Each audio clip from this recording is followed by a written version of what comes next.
The wildfire situation in Nova Scotia took a turn for the worse over the weekend. The province's biggest fire in Annapolis County is growing and is still out of control.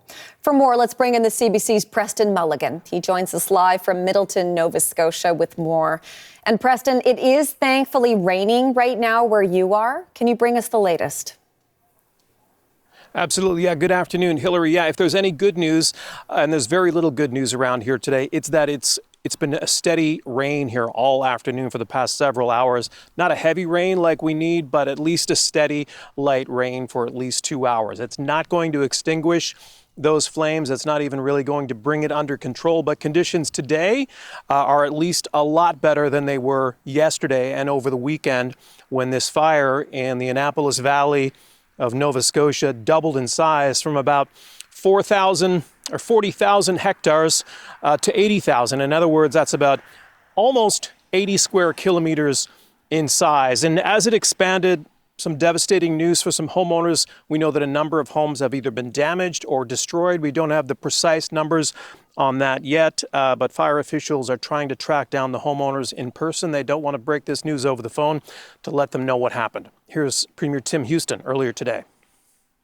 Over 230 homes have been evacuated, and there has been some loss of homes.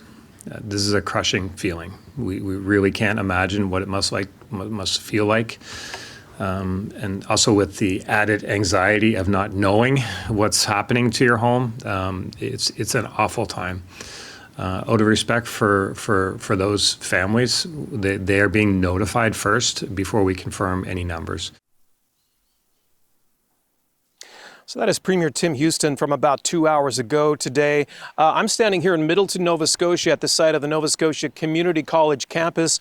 Very large facility right directly in front of me where about 1,000 displaced evacuees have been invited to spend some time. There are cots inside. There are other essentials. Not a lot of people in there right now. Some of them are very anxious about how will they be contacted, and does the province have their details if they need to get contacted in an emergency to let them know what's been happening with their homes. But they're at least being asked to register to get their numbers and get their information down so the province will house that.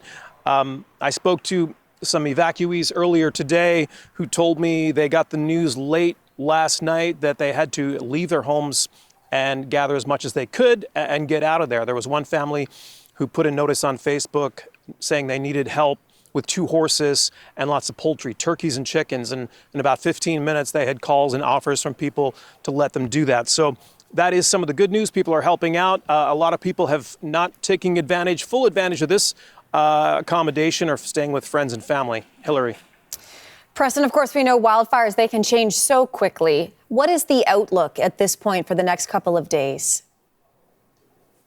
Well, it's been raining here for the past several hours. As I said, it's been a nice steady rain, a light rain, you might say. It's pooling in the parking lot, which is a sight we have not seen in this province, at least in this part of the province, in 3 weeks, almost a month's time. So this is pretty remarkable. Again, not enough. And there is a little bit more rain in the forecast, Hillary, tomorrow.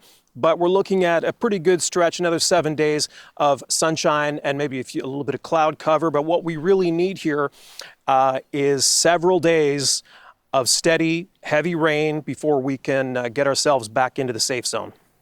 And we certainly hope that some of that rain might head your way at some point very soon. Okay, for now, thank you for this. Preston Mulligan for us in Middleton, Thanks. Nova Scotia.